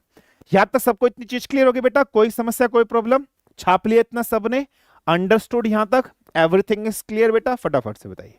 डन बेटा, क्लियर, ठीक है, बहुत बढ़िया। चलिए आगे बढ़े बेटा। सर -1 क्यों लिखा है बेटा, ये डिनोमिनेटर में था ना, तो डिनोमिनेटर से ऊपर लेकर चले तो -1 आ जाता है ना। ठीक है, क्लियर। सर डायमेंशन कैसे निकालते हैं, मैं अभी आपको बताऊंगा सब चीज। अच्छा, तो हमने ये पढ़ा कि यूनिट्स कितने टाइप के होते हैं बेटा, दो टाइप्स के होंगे। एक होगी आपके फंडामेंटल यूनिट्स और एक आपकी होगी बेटा डिराइव्ड यूनिट्स। लेकिन यार जब हम फंडामेंटल यूनिट्स के बारे में बात कर रहे हैं, यार मैंने यहां कहीं पर एंगल के बारे में बोला है क्या, एंगल के बारे में कहीं मेंशन करा है, नहीं करा ना बेटा। एंगल्स के बारे में तो मैंने कहीं मेंशन नहीं करा। तो क्या यार एंगल के लिए कोई यूनिट नहीं होगी क्या, एंगल के लिए कोई यूनिट नहीं होगी क्या, होगी ना बेटा। लेकिन एंगल की यूनिट इसमें तो हमने मेंशन नहीं करी। जब आप पेपर में बैठते हो बेटा तो आपको एक मेन शीट दी जाती है लिखने के लिए। अगर आपकी मेन कॉपी भर जाती है तो आप एक्स्ट्रा कॉपी लेते हो, उस एक्स्ट्रा कॉपी को क्या बोलते हो, सप्लीमेंट्री शीट बोलते हो। यार एंगल की यूनिट मैंने इसे मेंशन नहीं करी फंडामेंटल यूनिट्स में, अब एंगल की यूनिट्स भी होनी चाहिए। इसका मतलब अब मेरे को पढ़ना है सप्लीमेंट्री यूनिट्स। अब मुझको क्या पढ़ना है बेटा, अब मेरे को पढ़ना है सप्लीमेंट्री यूनिट्स। कि सर सप्लीमेंट्री यूनिट्स क्या होती है, ये मेरे को पढ़ना है। सप्लीमेंट्री यूनिट्स को हिंदी में क्या कहा जाता है, तो हिंदी में इसे कहा जाता है अनुपूरक इकाइयां। क्या कहते हैं बेटा इसको, इसको हिंदी में कहते हैं अनुपूरक इकाई। सप्लीमेंट्री यूनिट्स का मतलब क्या होता है? कुछ नहीं, अतिरिक्त। इसका हिंदी में मतलब क्या है बेटा? इसका हिंदी में मतलब है अतिरिक्त, या इंग्लिश में इसका मतलब क्या है? एक्स्ट्रा, कुछ एक्स्ट्रा यूनिट्स। तो सप्लीमेंट्री यूनिट्स कितनी होती है बेटा? हमारे पास दो सप्लीमेंट्री यूनिट्स होंगी। पहली किसके लिए होगी बेटा? पहली हमारे पास होगी प्लेन एंगल्स के लिए। प्लेन एंगल्स का मतलब क्या होता है बेटा? समतल कोण। इसका मतलब क्या होता है बेटा? इसका मतलब होता है समतल कोण। प्लेन एंगल्स वो एंगल्स होते हैं जो टू डायमेंशनल होते हैं, दो स्तरीय होते हैं, टू डायमेंशनल। कहने का मतलब x axis and y axis में होते हैं, एक्स एक्सिस और वाई एक्सिस में होते हैं। जैसे एग्जाम्पल के तौर पे अगर मैं बात करूं, फॉर एग्जाम्पल रेक्टेंगल, एग्जाम्पल के तौर पे बात करूं रेक्टेंगल, स्क्वायर, ठीक है, triangle, rectangle, square, triangle, all these are ये। जैसे फॉर एग्जाम्पल बेटा आप लोग के पास नोटबुक है, ठीक है, जैसे फॉर एग्जाम्पल बेटा आप लोग के पास नोटबुक है। यार ये जो नोटबुक है ये क्या है बेटा? रेक्टेंगल है। देखो सिर्फ और सिर्फ x axis, Y axis, length और हाइट, दो ही एक्सिस है। अब मैं आपको बोल रहा हूं यार ये कोने में जो एंगल बन रहा है ये कितना एंगल है? ये कितना एंगल है ना? ऐसे स्क्वायर हो जाए, ऐसे ट्राइंगल हो जाए। अगर हम इसके बारे में बात करें, स्क्वायर हो जाए, रेक्टेंगल हो जाए, ट्राइंगल हो जाए, इसकी अगर हम लोग बात कर रहे हैं, so all these are your plane angles. Plane angles का मतलब टू डायमेंशनल, टू डायमेंशनल का मतलब एक्स एक्सिस और वाई एक्सिस की यहां पर बात हो रही है। तो याद रखना जब भी हम प्लेन एंगल्स के बारे में बात करेंगे बेटा, तो प्लेन एंगल्स की यूनिट क्या होगी बेटा? तो it's units will B radian. हम किस में मेजर करेंगे बेटा? तो इसकी यूनिट होगी रेडियन। हिंदी में भी रेडियन बोला जाता है, इंग्लिश में भी। अच्छा, वहीं अगर हम एंगल के बारे में बात करें तो मैथमेटिक्स में तो डिग्री मेजर करते हैं, फिजिक्स में हम डिग्री नहीं यूज करते, फिजिक्स में हम वर्ड रेडियन यूज करते हैं, याद रखना, ठीक है। अब इसी तरीके से अगर हम लोग दूसरी सिस्टम ऑफ यूनिट्स के बारे में बात करें, इसमें जो दूसरी यूनिट्स हमारे पास आएंगी वो क्या होगी बेटा? वो होगी हमारे पास सॉलिड एंगल। सॉलिड एंगल का मतलब क्या होता है बेटा? ठोस कोण। ठोस कोण, यार ये ठोस कोण क्या होंगे बेटा? जो थ्री डायमेंशनल होंगे, तीन स्तरीय होंगे। थ्री डायमेंशनल का मतलब एक्स, वाई और जेड एक्सिस में होंगे। एग्जाम्पल के तौर पे जैसे for example cube, for example cuboid, for example कहीं ना कहीं स्फीयर, हेमिस्फीयर, सिलेंडर, बेलन, इसकी जैसे क्यूब, क्यूबॉइड, गोला, अर्धगोला, है ना, इसकी बात कर रहे हैं। जैसे आपके घर का रूम है बेटा, रूम में फॉर एग्जाम्पल आप एक कोना पकड़ लीजिए बिल्कुल उधर वाला, उससे आप देखिए एक लाइन एक्स एक्सिस, एक लाइन वाई एक्सिस और एक लाइन ऐसे जेड एक्सिस। तो वो क्यूब, क्यूबॉइड हो गया या नहीं हो गया बेटा? Yes. So they are solid angle, ठोस एंगल्स होंगे। जितने भी सॉलिड एंगल्स होंगे इनकी यूनिट्स की अगर हम लोग बात करेंगे बेटा, तो इसकी यूनिट्स क्या होगी? Its units will be steradian. Its units will be what बेटा? इसकी यूनिट होगी स्टीरेडियन। हालांकि अगर मैं एक बात करता हूं, आपकी फिजिक्स की क्लास के अंदर या आपके फिजिक्स में इसका रेयर ऑफ द रेयरेस्ट कहीं इस्तेमाल होगा, इसका भी रेयर ऑफ द रेयरेस्ट कहीं पर इस्तेमाल होगा? नहीं होगा, नहीं आएगा। आएगा तो एक आधी बार आएगा, इस्तेमाल कहीं नहीं होगा, बट आपको यूनिट पता होनी चाहिए। अच्छा, अब एक चीज समझना, सॉलिड एंगल की बात कर रहा हूं। जैसे फॉर एग्जाम्पल मेरे पास ये बेटा एक सॉलिड एंगल है, एक सॉलिड बॉल है, या आप एक समझ लीजिए बेटा जैसे तरबूज है, खरबूजा है, आप ऐसे समझ लीजिए बेटा ये एक बिल्कुल इस तरीके से गोल तरबूज है, खरबूजा है। मैं क्या करता हूं बेटा, इस तरबूज के अंदर ना एक छोटी सी फाक काट देता हूं। ऐसे आप कट करते हो ना बेटा, तो आपने इसमें हल्की सी फाक काट दिया, आपने इसमें हल्के सा कट कर दिया। फॉर एग्जाम्पल आपने इसको ऐसे यहां से लेकर गए और यहां से आपने किया, तो आपने इसको इस तरीके से कट कर दिया बेटा, एक छोटा सा आपने क्रॉस सेक्शन इसके अंदर बना दिया। यहां पर ये जो एंगल बना है, फॉर एग्जाम्पल ये जो एंगल आपका बना है, ये एंगल थीटा बना है। यहां से लेकर यहां तक रेडियस है, फॉर एग्जाम्पल ये रेडियस आर है। यहां से लेकर ये जो आर्क आपको दिखाई दे रही है, ये क्या है बेटा? ये आर्क है। तो इस आर्क की वैल्यू फॉर एग्जाम्पल आप मान लीजिए एल है, तो ये थीटा एंगल क्या हो जाएगा? थीटा एंगल होगा arc upon radius. So what is the value of theta? तो आर्क अपॉन रेडियस, तो कहने का मतलब l upon r. So theta की वैल्यू क्या होगी? L upon r. ये मैथमेटिक्स में फॉर्मूला है, आपने पढ़ा भी होगा मैथमेटिक्स में फॉर्मूला, है ना? ऐसे निकालते हो ना, theta is equal to arc upon radius होता है बेटा, है ना। तो theta is equal to arc upon radius होता है। तो आर्क की वैल्यू, ये वैल्यू गिवन है, इसकी वैल्यू एल है, और रेडियस की वैल्यू आर है, तो theta is equal to arc upon radius. और थीटा किस में होगा बेटा, स्टी रेडियन में मेजर होगा। ये जनरल सा एक फॉर्मूला है, एक सिंपल सी चीज है जो आपको याद रखनी है। कोई प्रॉब्लम, कोई समस्या, कोई दिक्कत यहां तक फटाफट से मुझे बताइए। इतनी चीज क्लियर बेटा। सप्लीमेंट्री यूनिट्स, अतिरिक्त यूनिट्स समझ में आ गए। दो होती है, प्लेन एंगल और सॉलिड एंगल के लिए। एनी प्रॉब्लम, एनी समस्या, एनी दिक्कत to anybody of you, please do let me know. Clear है बेटा यहां तक? हाँ, 11th के बच्चे बैच ले सकते हैं। हाँ जी बेटा, बिल्कुल गेमर्स ले सकते हैं, बिल्कुल ले सकते हैं बेटा। अभिषेक रावत बिल्कुल ले सकते हैं, गेमर्स बिल्कुल ले सकते हैं, बिल्कुल ले सकते हैं।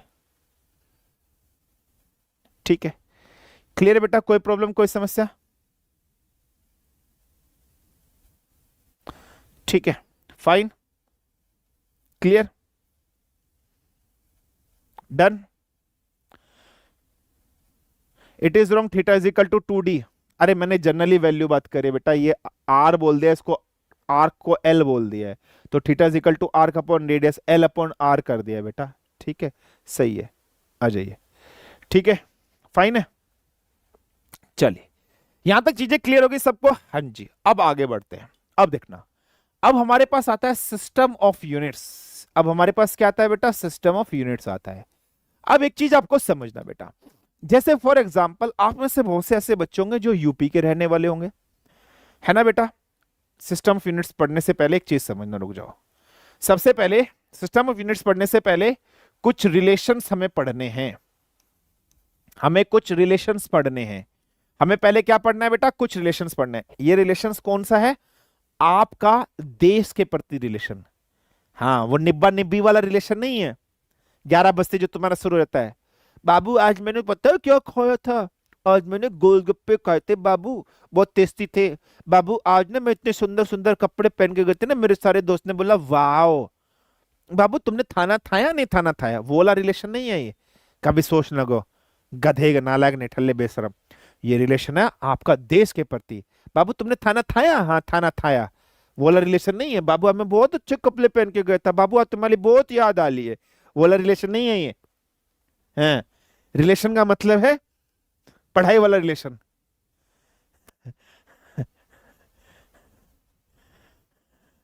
नहीं थाया, ठीक है, क्यों नहीं थाया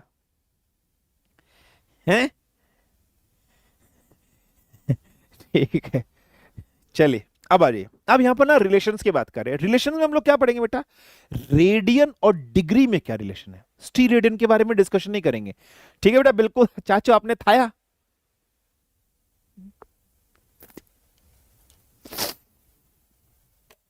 अच्छा, चाय कौन कौन पिएगा पहले बताओ, चाय कौन कौन पिएगा? चाय पिएगा कोई कोई? किस किसको चाय पीनी है? मैं भी, मुझे फटाफट बताओ, मैं ऑनलाइन ऑर्डर करूंगा तुम्हारे घर पर सबके लिए।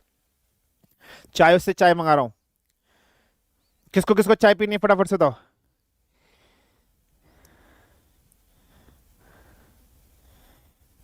जल्दी जल्दी बताओ,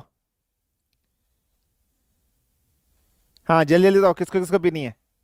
हाँ सर मैं, हाँ हाँ हाँ, बहुत बढ़िया। चलो चलो चलो, अब ऐसे मुंह खोला आ, ऐसे खोल के बैठ जाओ, सब लोग ऐसे खोलो आ।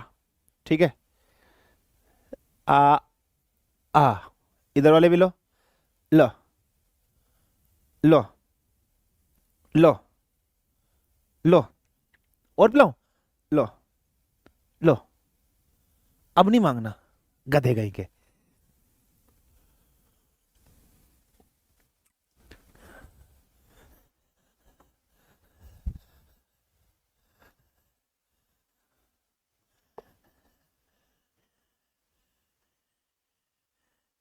ठीक है,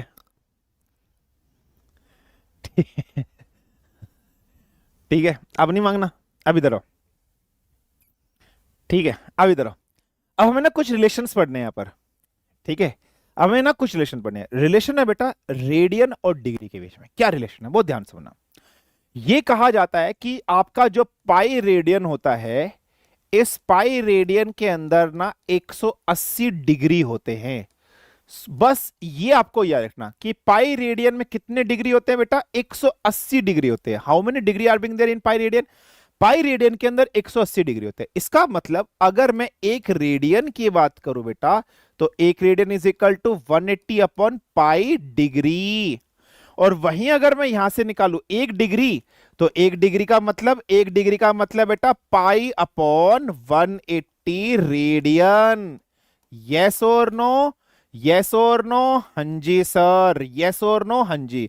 तो एक रेडियन में 180 बटे पाई डिग्री, और एक डिग्री के अंदर पाई अपॉन 180 रेडियन होते हैं। ये सिंपल सा पॉइंट है, सिंपल सा कंसेप्ट है जो आपको याद रखना। अब यहां से ना कई बार छोटे छोटे से न्यूमेरिकल आ जाते हैं, हालांकि ये सब मैथमेटिक्स का क्वेश्चन है। न्यूमेरिकल्स कैसे आ जाएंगे बेटा? जैसे फॉर एग्जांपल ऐसा आएगा, क्वेश्चन आएगा कन्वर्ट करिए 270 डिग्री को रेडियन में, कि भाई 270 डिग्री में कितने रेडियन होंगे। क्वेश्चन ही है आपके पास कि 270 डिग्री में कितने रेडियन होंगे। यार एक डिग्री में इतने रेडियन होते हैं, एक डिग्री में बेटा इतने रेडियन होते हैं। 1 रुपए की इतनी टॉफी होती है बेटा, 1 रुपए की इतनी टॉफी होती है, तो पूछ रहा है 270 रुपए की कितनी टॉफी होंगी। तो सिंपल सा मतलब क्या हो जाएगा बेटा, हम क्वेश्चन क्या करेंगे कि एक डिग्री में कितने होते हैं बेटा, पाई अपॉन 180 रेडियन होते हैं। तो 270 डिग्री में, इसको इधर भी 270 से मल्टीप्लाई, इधर भी 270 से, तो pi upon 180 multiply by 270 radian. Zero से जीरो मार दिया, 3 6 जा 18, 3 9 जा 27, 3 2 जा 6, 3 3 जा 9। तो 270 डिग्री का मतलब क्या हो गया बेटा, 3 पाई बाय 2। क्या हो गया बेटा, 3 पाई बाय 2 रेडियन। कोई प्रॉब्लम, कोई समस्या? तो 270 डिग्री में इतने रेडियन हो गए। कितने रेडियन हो गए बेटा, 3 पाई बाय 2 रेडियन हो गए 270 डिग्री में। सिंपल सा कंसेप्ट था, सिंपल सा क्वेश्चन था। ऐसे ही अगर क्वेश्चन आ जाए फॉर एग्जांपल कि आप कन्वर्ट करिए, ऐसे ही अगर क्वेश्चन आ जाए कि आप कन्वर्ट करिए पाई बाय 2 रेडियन, ठीक है, या ऐसे क्वेश्चन आ जाएगा कि पाई बाय 2 रेडियन को बताइए कि पाई बाय 2 रेडियन में कितने डिग्री होते हैं। How many degree are being there in pi by 2। ठीक है बेटा, बिल्कुल ध्यान समझना। ठीक है बेटा, बिल्कुल ध्यान समझना कि पाई बाय 2 रेडियन में कितने डिग्री होते हैं। आपसे क्वेश्चन ऐसे पूछ ले, तो हमें क्वेश्चन करना है। अभी हम लोगों ने डिस्कशन किया था बेटा कि एक रेडियन में इतने डिग्री होते हैं, तो पाई बाय 2 में पूछा है। तो हम सब जानते हैं एक रेडियन की अगर हम लोग बात कर रहे हैं तो 180 अपॉन पाई डिग्री होते हैं। तो पाई बाय 2 मतलब इधर भी पाई बाय 2 से मल्टीप्लाई, इधर भी पाई बाय 2 से, तो pi by 2 radian is equal to 180 upon pi multiply by pi by 2 degree. Pi से पाई कैंसिल, 2 1 जा 2, ये 90 से काट दिया। तो इसका मतलब पाई बाय 2 रेडियन की अगर हम लोग बात करते हैं तो कितने degree, 90 degree are being there in pi by 2 radian. तो ऐसे सिंपल से क्वेश्चन न्यूमेरिकल्स पेपर में आ सकते हैं। कोई प्रॉब्लम, कोई समस्या, कोई दिक्कत, फटाफट से बताइए। डन बेटा, यहां तक क्लियर? डन यहां तक? एनी प्रॉब्लम, एनी समस्या, एनी दिक्कत, फटाफट से। सो पाई बाय 2 रेडियन का मतलब 90 डिग्री। गॉट इट और नॉट? ठीक है, फाइन है, क्लियर है, यस और नो? तो पाई बाय 2 रेडियन का मतलब 90 डिग्री, पाई बाय 2 रेडियन का मतलब 90 डिग्री, पाई बाय 2 रेडियन का मतलब 90 डिग्री, पाई बाय 2 रेडियन का मतलब 90 डिग्री। डन बेटा, फाइन है। चलिए अब एक चीज समझना, बहुत इंपॉर्टेंट पॉइंट है जो मुझे आपको बताना है। क्या? एक कंसेप्ट समझना जो मैं आपको बताता हूं। यार आप सब लोग साइन वेव के बारे में जानते हो, साइन थीटा साइन वेव के बारे में जानते हो। तो जनरली कोई वेव होती है, साइन वेव होती है, वो कैसे चलती है? आपकी ऐसे स्टार्ट करते हो, यहां से आपकी स्टार्ट हुई, ऐसे आपकी चली, फिर ऐसे गई, फिर आपकी ऐसे गई साइन वेव। यस और नो? अच्छा यार, यहां से जब आपकी वेव स्टार्ट हो रही है तो इसको क्या बोलते हो, 0 डिग्री। इसको आप लोग क्या बोलते हो बेटा, 0 डिग्री बोलते हो। अब चले 1 डिग्री, 2 3 4 5 ऐसे से चले 87 88 89 90। ये जो मैक्सिमम पॉइंट होता है, इस मैक्सिमम पॉइंट पर यहां जो वैल्यू होती है, ये क्या वैल्यू होती है बेटा, 90 डिग्री। ये वैल्यू क्या होती है, 90 डिग्री। अच्छा, ये पूरा एक कंप्लीट मतलब हाफ साइकिल है। ये एक हाफ साइकिल है। इस हाफ साइकिल के अंदर जैसे ये एक छोटा सा पोर्शन आ रहा है, ये 1 और एक 2, इस साइकिल में ये 2 छोटे छोटे से पोर्शन आ रहे हैं। यहां से लेकर इतना जो हाफ है, इसकी वैल्यू कितने बेटा, 90। अब ये एक हाफ मतलब एक हाफ 90 है, तो 2 हाफ की वैल्यू कितनी हो जाएगी, 90 मल्टीप्लाई बाई 2 हो जाएगी, 180 हो जाएगी या नहीं हो जाएगी? बिल्कुल ध्यान समझना, ठीक है बेटा, बिल्कुल ध्यान समझना। क्लियर है बेटा? ये जो एक हाफ होता है बेटा, इसकी वैल्यू 90 डिग्री है। तो यार ये 90, तो 90 प्लस 90 180। तो इस पूरे के अंदर कितने हाफ आए? ऐसे ऐसे छोटे छोटे से कितने हाफ आए? 2 आए। तो इसकी वैल्यू कितनी हो जाएगी? 180 डिग्री।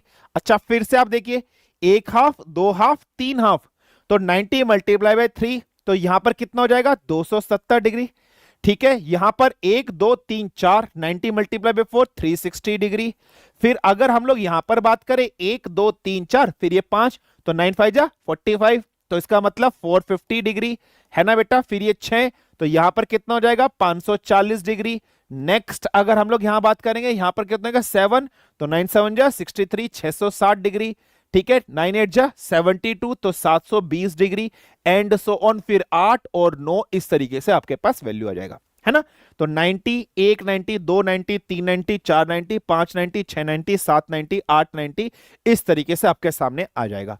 फाइन है बेटा। अच्छा, अभी आपने देखा था कि 90 डिग्री में कितने रेडियन होते हैं? आपने भी देखा था 90 डिग्री में होते हैं π/2 रेडियन, है ना बेटा। 90 डिग्री में कितने रेडियन होते हैं? π/2 रेडियन होते हैं बेटा। यस और नो? तो यार इसका मतलब जहां पर 90 डिग्री मैंने लिखा है, तो 90 डिग्री को अगर मुझे रेडियन में लिखना है तो मैं यहां क्या लिखूंगा? π/2 रेडियन लिखूंगा या नहीं लिखूंगा? अच्छा यार, एक π/2 रेडियन, ये कितना हो गया? 2 π/2। तो 180 डिग्री को मैं कैसे लिखूंगा? 180 डिग्री को कैसे लिखूंगा? 2 मल्टीप्लाई बाय π/2, है ना। एक π/2, 2 π/2, तो 2 से 2 कैंसिल। तो 180 डिग्री को मैं कैसे लिखूंगा? Pi radian. 270 को कैसे लिखूंगा? 3 मल्टीप्लाई बाय π/2, है ना। तो 3 π/2 रेडियन हो जाएगा। इसको कैसे लिखूंगा? 1 2 3 4, तो इसको लिखूंगा 4 मल्टीप्लाई बाय π/2। तो 2 1 जा 2, 2 2 जा 4, तो क्या लिखूंगा? 2 पाई रेडियन। यहां क्या लिखूंगा? 5 π/2। यस और नो? हाँ जी सर। यहां क्या लिखूंगा? 6 π/2। तो 6 π/2 का मतलब बेटा 3 से कन्वर्ट हो जाएगा, तो ये क्या हो जाएगा? 3 पाई। यहां क्या लिखूंगा? 7, 1 2 3 4 5 6 7, तो ये क्या हो जाएगा? 7 π/2। यहां क्या लिखूंगा? 8 π/2। 8 π/2 का मतलब 4 पाई। समझ में आया या नहीं आया? कोई प्रॉब्लम, कोई समस्या, कोई दिक्कत? फटाफट से मुझे बताइए। बेसिक सी चीजें समझ में आई या नहीं आई बेटा? तो 90 को π/2, ऐसे 180 डिग्री को इस तरीके से कन्वर्ट। तो ये मैंने और आपको आसान करना बताया, इसका यूज जब हम इलेक्ट्रिसिटी वाला चैप्टर पढ़ेंगे वहां पर इस्तेमाल होगा।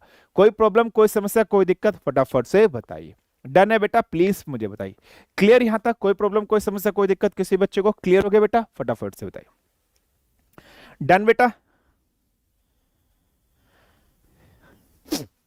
क्लियर? डन बेटा? ठीक है, तो π/2, 2 π/2, 3 π/2, 4 π/2, 5 π/2, 6 π/2, 7 π/2, 8 π/2। डन बेटा? कोई प्रॉब्लम, कोई समस्या, कोई दिक्कत? क्लियर सभी को यहां तक? अंडरस्टूड? ठीक है सर। नोट्स कैसे बनाए बेटा? जैसे जैसे मैं लिखा रहा हूं, जैसे जैसे मैं बता रहा हूं, वैसे वैसे आपको कॉपी में लिखना है बेटा। ठीक है, सेम चीज। क्लियर? यहां तक चीजें क्लियर हो गई सभी को? अंडरस्टूड हो गई? बहुत बढ़िया।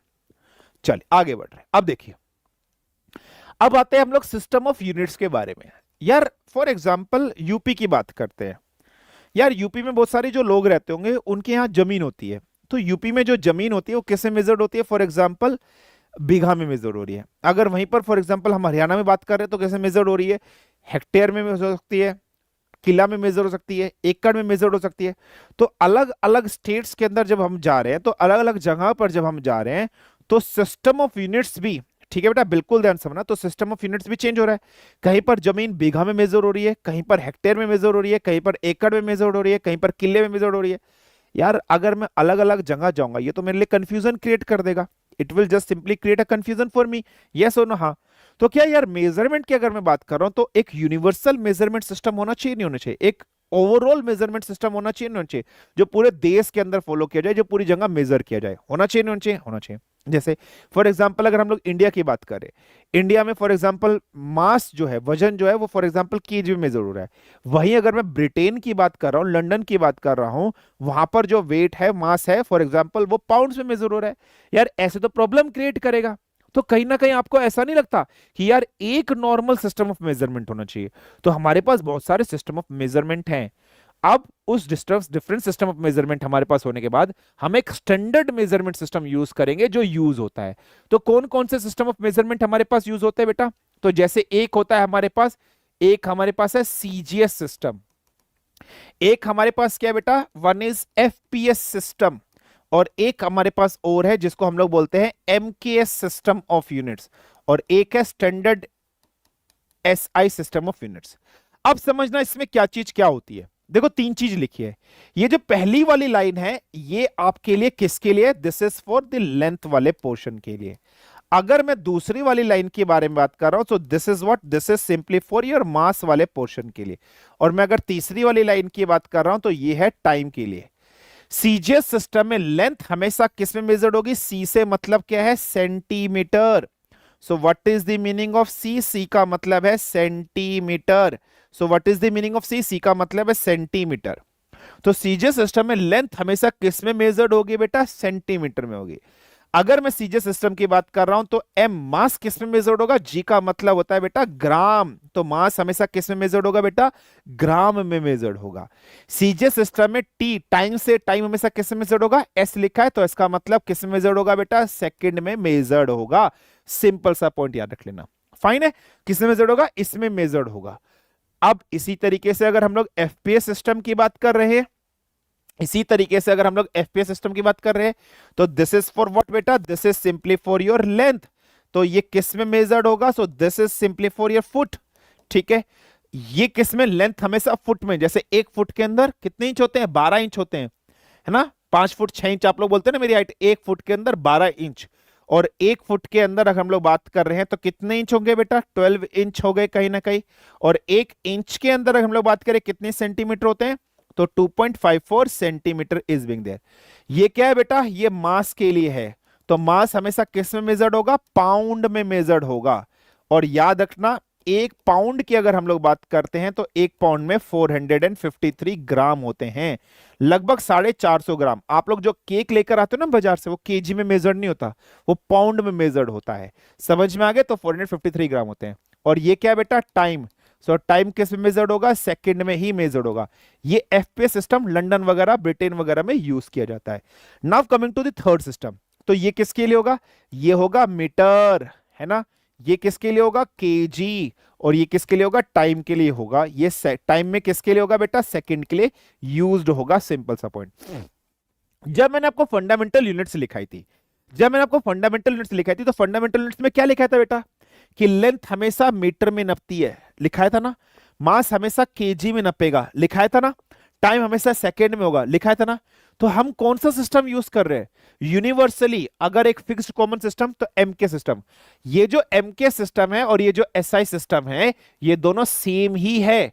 एसआई सिस्टम एमके सिस्टम ही है, तो हम कौन सा इस्तेमाल करते हैं बेटा, तो हम एसआई सिस्टम, स्टैंडर्ड। एसआई का मतलब क्या है, स्टैंडर्ड मेजरमेंट सिस्टम या स्टैंडर्ड इंटरनेशनल मेजरमेंट सिस्टम। ठीक है, एसआई का मतलब क्या, स्टैंडर्ड इंटरनेशनल मेजरमेंट सिस्टम या स्टैंडर्ड मेजरमेंट सिस्टम। तो एसआई सिस्टम को एमके सिस्टम ही कहते हैं। हम लोगों ने स्टार्टिंग में एमके सिस्टम ही यूज किया था, नहीं किया था, बिल्कुल किया था। यस और नो बेटा, ठीक है, बहुत ध्यान समझना। ठीक है, तो हम लोगों ने एमके सिस्टम यूज किया था, बिल्कुल किया था। तो यही है एसआई सिस्टम और एमके सिस्टम, बिल्कुल आपके सेम है।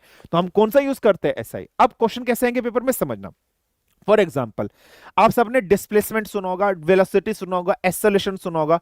तो पेपर में क्वेश्चन ऐसे आ जाएगा कि भाई एक्सेलरेशन की एसआई सिस्टम में यूनिट ये होती है, इसको सीजे सिस्टम में कन्वर्ट करो, इसको एफपीएस में कन्वर्ट करो, इसको इसमें कन्वर्ट करो। तो कन्वर्जन करने के लिए क्वेश्चन आएंगे, वो भी मैं आपको बताऊंगा कैसे क्वेश्चन करने हैं।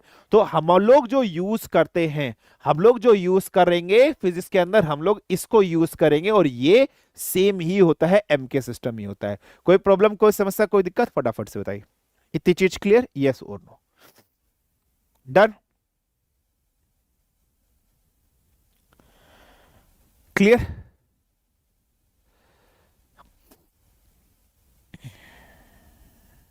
क्लियर, यहां तक चीज क्लियर, अंडरस्टूड।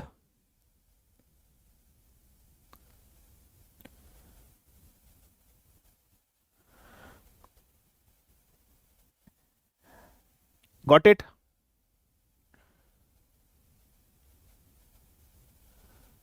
ठीक है, फाइन है, चलिए। अच्छा, अब एक चीज समझना, आप लोग को हर लेक्चर की डीपीपी मिलेगी। डीपीपी जब मैं बोलूंगा आप लोग को सॉल्व करेंगे, तब आप लोगों को डीपीपी सॉल्व करनी, अब तक सॉल्व नहीं करनी। चैप्टर खत्म होगा, मैं आप लोग को बोलूंगा घर से डीपीपी सॉल्व करके आना है। You all will come with solving of DPP. फिर लाइव क्लास के अंदर वो डीपीपी मैं सॉल्व करने आपको सिखाऊंगा। समझ में आ गए? तो डीपीपी अभी नहीं मिलेगी, 2-3 लेक्चर के बाद खत्म होने के बाद आपको डीपीपी मिलेगी, फिर आप लोगों ने डीपीपी सॉल्व करनी है। फाइन है बेटा, यहां तक चीज क्लियर है? Fine, understood. चलिए, इतनी चीज क्लियर हो गई तो आज के लेक्चर में बस इतना ही रखते हैं यहां तक। ठीक है बेटा, बिल्कुल ना समझना, क्लियर है? फाइन है, डन। कोई प्रॉब्लम, कोई समस्या, कोई दिक्कत? ठीक है, फाइन है, अंडरस्टूड, यस और नो? ठीक है, क्लियर यहां तक? कोई प्रॉब्लम, कोई समस्या, कोई दिक्कत? क्लियर? ठीक है, चलिए आज के लेक्चर में बस इतना ही करते हैं। ठीक है, चलिए लास्ट में आप लोग के मैं डाउट देखूंगा। लास्ट में आप लोग की क्लास में जो भी डाउट होंगे वो देखेंगे। 1 पाउंड के अंदर 450 ग्राम एसआई का स्टैंडर्ड इंटरनेशनल मेजरमेंट सिस्टम होता है बेटा। एनडीए के लिए 12th में कितना परसेंटेज चाहिए? कोई परसेंटेज वेरीज नहीं होता बेटा इसमें एनडीए के लिए। तो समझ नहीं आया सिस्टम ऑफ यूनिट्स? बिल्कुल भी, अरे डिफरेंट सिस्टम ऑफ यूनिट्स होते हैं, सीजीएस, एमकेएस, एफपीएस। हम लोग जो यूज करते हैं वो एमकेएस या फिर एसआई सिस्टम यूज करते हैं। ठीक है, कि 1 पाउंड में ही क्यों मेजर करते हैं? कम वजन होता है ना इस वजह से। ठीक है, सिस्टम ऑफ मेजरमेंट कहां से डिफाइंड है? सीजीएस, एमकेएस, वहां से। ठीक है सर, लास्ट अटेम्प्ट है। ओके बेटा, सर ये लास्ट में समझाएंगे फिर से। क्या समझाना है बेटा? देखो यार, ये 90 डिग्री है, 90 डिग्री को π/2 बोलते हैं। 1 π/2, 2 π/2, तो 2 multiply by π/2, 3 π/2, 3 multiply by π/2, 4 π/2, 4 multiply by π/2, 5 π/2, ऐसे 190, 290, 390, 490, 590। समझा ना बेटा इस तरीके से? फाइन है सर। एंगल नेगेटिव में कैसे मेजर करें? एंगल नेगेटिव मेजर ही नहीं होता। ठीक है सर, पावर वाली वैल्यू समझ नहीं आई। पावर वाली सर, ऊपर वाली वैल्यू, अरे यार यहां से लेकर यहां तक बेटा 190 है ना, तो कितने 90? इतना 190 है तो इसे 290 हो गए, तो 180। ये 390, 1 2 3, 270, 490, 360। ये 190 को π/2 बोलते हैं, तो 2 को क्या बोलोगे? 2 मल्टीप्लाई बाय π/2। 3 को क्या बोलोगे? 3 मल्टीप्लाई बाय π/2। 4 को क्या बोलोगे? ऐसे बोलोगे ना। सिंपल है बस ये, और कुछ नहीं है।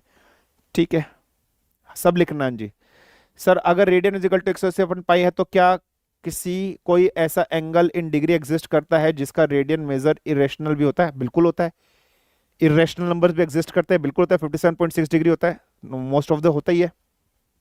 ठीक है, स्टीरेडियन समझ नहीं आया, सॉलिड एंगल्स के लिए होता है, बस उतना याद रख लेना। ठीक है, एरर आपके सिलेबस में नहीं है, इंडिया के सिलेबस में एरर नहीं है। ठीक है, रेडियन की यूनिट मीटर, आर की unit, so L upon R unitless नहीं होगा। हाँ, आर्क अपॉन रेडियस। ठीक है, arc upon radius, theta is equal to arc upon radius. Fine, बिल्कुल। ठीक है, डायमेंशन लेस होगा। ठीक है, यूनिट लेस होगा या नहीं होगा? बिल्कुल होगा, अभी अपन देखते हैं।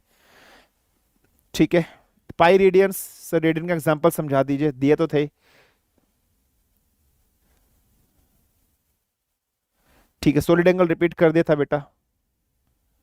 थीटा, अरे वो नॉर्मल एक फॉर्मूला है ना आर्क का, theta is equal to arc upon radius होता है।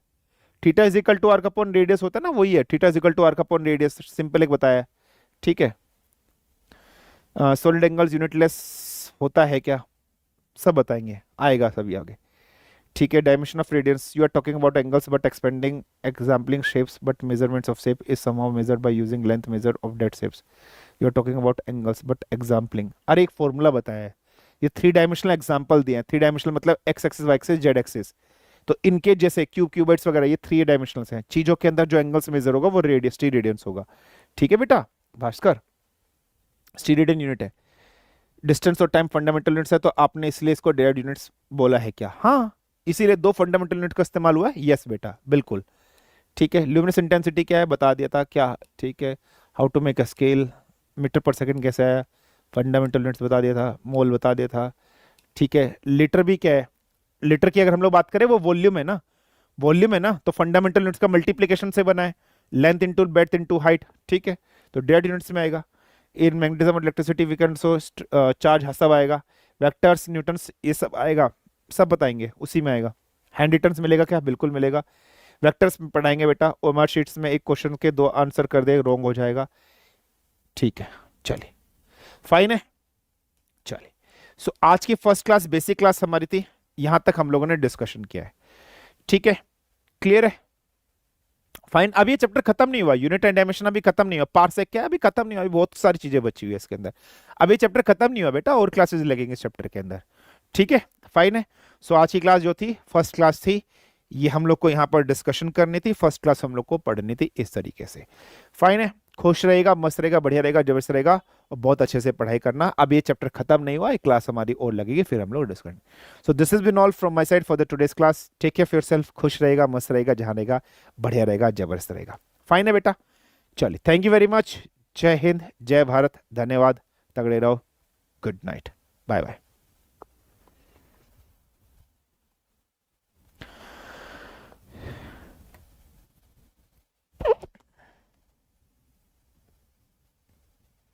सर जो बच्चे उदय एंड फाउंडेशन वैसे पढ़े ताकि सर, हाँ चल जाएगा बेटा, बिल्कुल चल जाएगा, नोट से चल जाएगा, बिल्कुल चल जाएगा, बिल्कुल ऑफलाइन गेमर्स चल जाएगा, बिल्कुल बेटा चल जाएगा।